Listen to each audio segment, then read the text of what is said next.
Now, our NFL news and notes, 97.3 ESPN.com Eagles insider John McMullen joins us now on the Sports Bash Live, 97.3 ESPN. Johnny, a lot of talk about today at the press conference was concerning the run game, the lack thereof, the game plan, LeGarrette Blount. Do you think that was the number one item from yesterday's game, if you will? I think it was a big part of it, and it's been a big theme of really this entire regime. But no, in that particular game, I think the turning point was the tip ball at the line of scrimmage. And you're talking about a 13-13 game at that point, and obviously the Chiefs go on to take the 2-touchdown lead. So I think that's more important, but there is sort of this mentality of whether or not we should run the football like it's 1985 or the 1970s. I joke about it. But, I mean, people have to understand this is a different era of professional football. Now, while I say that, the balance has to be better than it was. There's no question about it. But there are also two ways to look at that. The running backs are not good enough. That's number one. So if you're going to run the football and you want to run the football at all costs, understand it's going to be ineffective. So that's what Doug Pederson is dealing with right now. Is it that they can't or they choose not to? Because I think Baldy tweeted this out, that they ran the ball 8 times on 1st and 10 and gained 40 yards. That's 5 yards a clip. Yeah, and people talk about the efficacy of the running game last year, and the yards per average wasn't that bad. But that's sort of what happens when you have a more gimmick-oriented run attack and they're more concerned with your passing attack. So I think you got to put the context in. And when people understand the Eagles want to throw the football, people understand the Eagles' best players are the guys that catch the football or the guy that throws the football. So that's what they're more concerned with. You mentioned before bringing me on about Denver playing Dallas. Well, what did the Broncos do? They loaded the box to stop Ezekiel Elliott and told their 3 corners, who are probably the best trio in the NFL, go shut down the Cowboys receivers one-on-one. They were able to do that. Other people can't use that formula against the Cowboys. The Broncos can. When teams face the Eagles, you might see an effective run because they might be surprised by it. It doesn't mean if you're going to run the football 35 times with LeGarrette Blount and Darren Sproles and Wendell Smallwood, you're going to lose a lot of football games. Mm-hmm. That's just the way it is. Your thoughts on the offensive line as a whole? A lot of criticism coming towards the line. Is it that the unit's not very good, or is there a leak in there? There's a leak, and it's Isaac Seumalo. I mean, everybody else played pretty well in a tough environment yesterday, and Isaac was not good, and that's the second straight week he's not been very good. But it was really bad against Chris Jones. And you mentioned Brian Balding. He put a GIF out of Chris Jones just manhandling Isaac Seumalo in that 1-yard run that LeGarrette Blount had that was called back. If you get a chance to look at that and see what domination is on a defensive lineman, that basically defines it. So he was responsible for giving up 4 of the 6 sacks. It's an issue right now. And we asked Doug Pederson about that. The Eagles aren't ready to pull the plug just yet because they think he's got a bright future. But right now, he's not playing well. John, one of the things that Mike Gill talked about is that can be fixed. I mean, there's places on the line where they can't move people around. That looks like something that could be fixed. Do they have a viable option to fix the left guard? Yeah, I mean, they could go in a different direction, and probably if they let Stefan Wisniewski play left guard, they'd be better. Certainly would have been better yesterday. They might be better next week, and they might be better for the next 2 weeks. but they think Sayamalu has a higher ceiling. And the last thing you want to do is pull the plug because of a couple bad outings, and all of a sudden you lose the player mentally, and you have what could be a good player down the line turn into nothing for you. So, hey, if it continues like this for a number of weeks, I think then you have to start having that discussion. But for now, you say what we talked about is it's a really tough place to play against a really good front, and you chalk it up to that and you move on to the New York Giants. If you have the same issues at home, then you start thinking maybe about a change. But you have to wait at least a few more weeks. And I think people need to pump the brakes a little bit on the concern. If you go back to April when the schedule comes out and everybody loves to play the win-loss game that I love so much, I guarantee you 80% of the people had a loss in this game. And the Eagles were in this football game for the majority of the time. So I don't think you should overreact to a loss to the Kansas City Chiefs on the road. Well, Sayamalu getting a lot of the attention today, John, but what about the offensive line as a whole? How are they playing as a unit? Do they need to get fixed? They need to get better. It's supposed to be a strength of this team. It hasn't been through 2 weeks. But while I say that, you also have to look around the league. The theme of bad play in the NFL early in the season has been offensive line. When teams perform poorly, the really bad situations like Cincinnati, Houston, Seattle in their opener, Minnesota yesterday without Sam Bradford, the New York Giants, who you'll see next week, all these teams have just atrocious offensive line, unspeakably bad. So from that standpoint, you have to understand the Eagles are in better shape than most.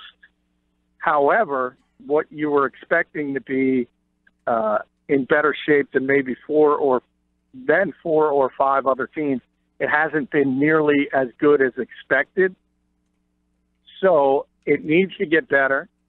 It probably will get better as the season goes on, because remember, these guys barely played together in the preseason.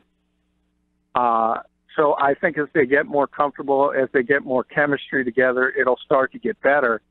But the Eagles are in a better situation than a lot of NFL teams on the offensive line, even though they've underachieved to this point. John, how much is that Doug Pederson just has so much faith in Carson Wentz? It's almost like, he believes in him so much that he'd rather go down with Wentz than go down in another fashion. Well, I think it's to the fact that it is partially that, and it's that he thinks he's a better player than LeGarrette Blount or Wendell Smallwood or even Darren Sproles.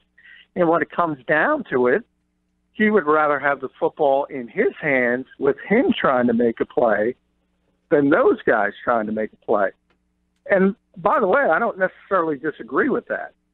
My question, Doug, today was that he's a second-year quarterback, obviously, and this is his 18th start, and you got him dropping back from center 50-plus times. That's just too much on anybody's plate at that stage of their career. So I think you need to run it more, but when it comes down to key situations in games, you want Carson Wentz.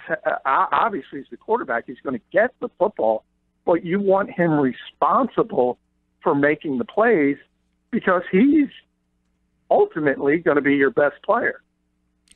Yeah, that's the frustrating part. It's that not that he doesn't have the skill set and not that he can't. It's almost like you're just asking him to do it too much. Yeah, I don't think there's any question they're asking him to do it too much, and not only from the standpoint of again, he's a young, growing player. That's part of it. And then the second part is what manifested in the second half of last season. You get banged up in this league if you're dropping back that much, if you're getting hit that much, if you're taking that much punishment. And clearly down the stretch of last season, Carson had a dead arm, some people said. I believe he was injured. He just wasn't healthy. but he was gutting through it. And that's what this league does to you. Sam Bradford being the perfect example. He might have had his best game as a professional in week 1. He couldn't answer the bell in week 2. Nobody even knew he was hurt. But he got hit, and he was unable to go. And that's what this league does to you. John, did you get the sense, because the narrative today is that Doug abandoned the run or Doug got away from the running game, do you get the sense that the players felt that way too? It sounded like some of them were questioning his decisions in the locker room after the game that they got away from the run. Yeah, I mean, some did. Zach Ertz specifically. I mean, you know what would be helpful to the running game if Zach Ertz could hold a block at the point of attack. So he might want to look in the mirror first. That's part of the issue as well. But I think everybody understands you need a better balance. I'll tell you, though, who's getting sort of off scot-free in this entire situation is Howie Roseman and Joe Douglas, because those are the guys responsible for putting together this 53-man roster. And although Doug will not say it, and we all know why he won't say it, and when asked the question specifically, are these running backs good enough to do what you want to do offensively, his answer was yes. If you put truth serum in him, his answer would be no. Just to follow up on that. And that's the issue. Just to follow up on Pete's question, Lane Johnson, quote, in order to win games in this league, you have to be able to run the ball. Zach Ertz, you can't be throwing the ball 40 times in a game. Brandon Brooks, quote, I wish we would have run the ball more, but we didn't. So there's multiple guys that obviously were not happy, openly question him.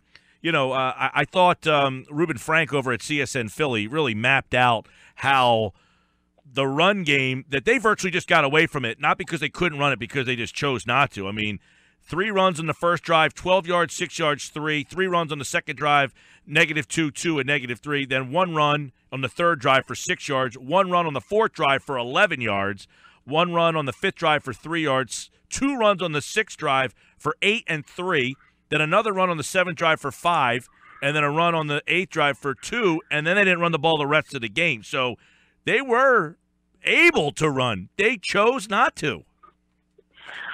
Well, okay, I'll give you an example of what I was talking about at the beginning of the conversation. I love Rube. He's a big stats guy. If you go back to the first run of the game, which is a 12-yard game, yes. 2 things. It was an unbalanced line with Lane Johnson playing left tackle, Jason Peters playing as an extra tight end on the same side. And Zach Ertz was playing the tackle on the back end. And you had Darren Sproles opening up as the running back, whereas Kansas City probably expected LeGarrette Blount. That's the gimmickry I'm talking about. Mm-hmm. That's where you look at a run and you say, man, that was pretty effective. Are you going to run unbalanced line 35 times? You think Kansas City's not going to figure that out?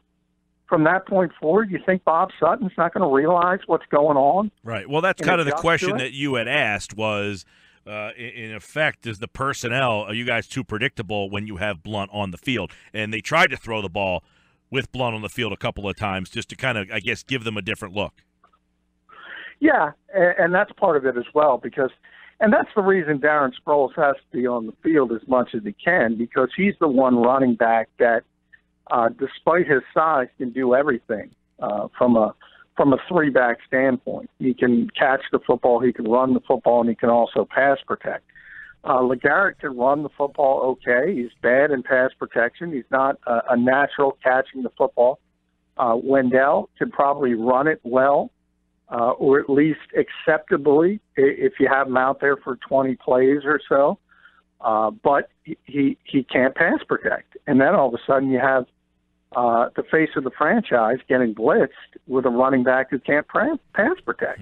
So these are the types of issues the Eagles coaching staff is dealing with.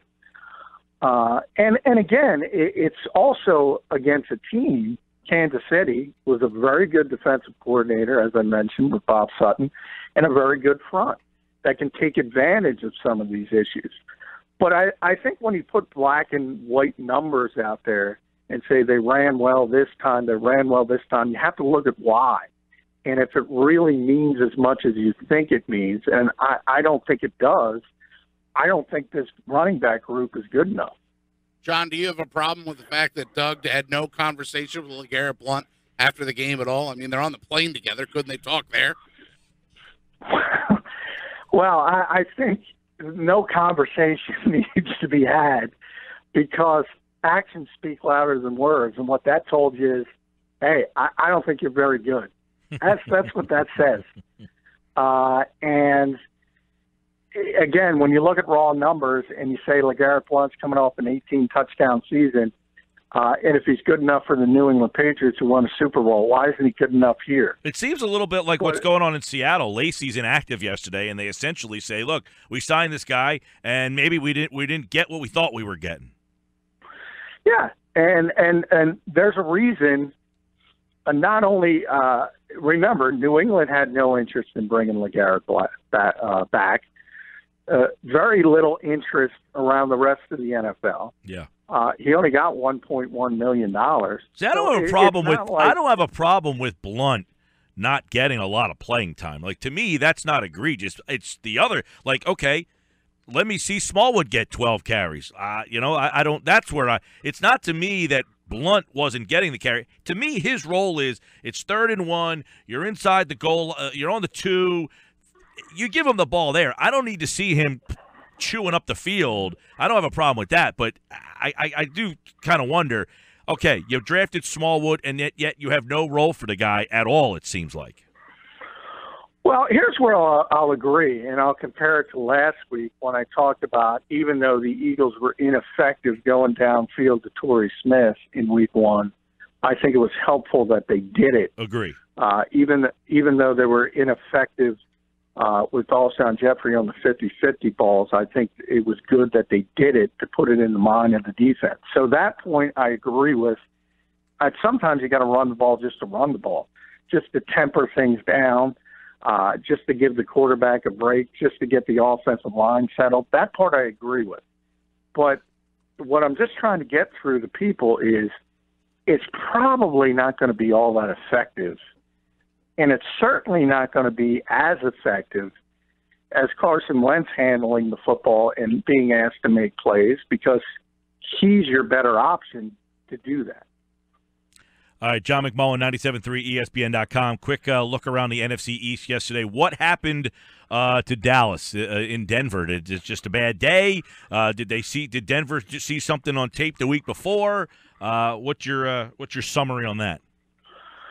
No, I kind of alluded to that earlier. It's styles make fights, and the Denver Broncos have the best trio of cornerbacks in the NFL, and they said, hey, you're responsible for shutting down Dez Bryant, Cole Beasley, and Terrence Williams, and they're capable of doing that. So you have 8 people in the box. They completely shut down the running game. And, hey, the Cowboys are not going to win if Ezekiel Elliott runs for what he did yesterday. I mean, that's the engine to everything they do offensively. And even Dez Bryant athletically hasn't been the same since that Jones fracture a couple of years ago. And there's no way he's getting away from Aqib Talib and Chris Harris and guys like that. So I think the Broncos are just a bad matchup for him. Yeah, and it just came to fruition. 9 carries for 8 yards for Elliott, and I guess that's the blueprint of, look, if they can't run the ball, they asked Dak was 30 for 50, couple picks yesterday. I mean, I don't think he was horrendous, but did not have a great day. Yeah, but if you're the Cowboys, you don't overreact. You say you're not going to face Talib and Harris and Roby every week. Right. And so you look at it from that standpoint. And just like with the Eagles, it's not the worst loss in the world to go on the road in Kansas City in a non-conference game. So you just move on and try to get things going back in the right direction. You had Washington on a road win. I mean, they had to go across the country. Give them credit for doing that. Kelly ran the ball well, got hurt in the game.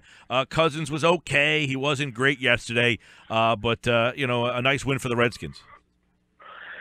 Yeah, and that's obviously was a big deal, sort of a mini Andy Reid, Doug Pederson with Jay Gruden and Sean McVay. And Jared Goff has been much improved. So I think in a lot of ways, Sean McVay has done what the Rams asked to try to get Goff back in the right direction. But that last interception, that's why you're happy you have Carson Wentz, because he's just staring down receivers. And hopefully that'll change for him. It's the Rams are still a work in progress. And I think, as I said last week, I think the Redskins have more talent than most people think. Then you got the Giants tonight, an 0-2 possibility for them if they lose. Stafford 4 touchdowns last week. Very good Giant defense. They struggled to score. Obviously, we saw that again last week. Odell Beckham up in the air. Thoughts on tonight? Well, small margin of error for the Giants, and that's difficult when you face a quarterback like Matthew Stafford, who generally is going to get it going at some point in the game and make some throws that are very, very difficult to defend. So especially if OBJ can't go, because he is their offense, the Giants, they have no running game. They have no offensive line. The descending quarterback, as we've mentioned in the past, if he doesn't play, I don't think the Giants have much of a chance. If he does play and he's able to be his usual effective self, they have a small margin of error to win the game. But that's generally how the Giants were able to win games last season. All right, that's tonight right here on 97.3 ESPN. The coverage starts at 8 o'clock after the Ozzie and Krause show on 97.3. All right, Johnny Mac's back tomorrow with the coordinators. We'll be very interested to see what Jim Schwartz has to say about his team's effort on the defensive side of the ball, plus what Frank Reich has to add to some of the things that Pederson fumbled around today. All right, Johnny, take care, pal. All right, thanks, guys.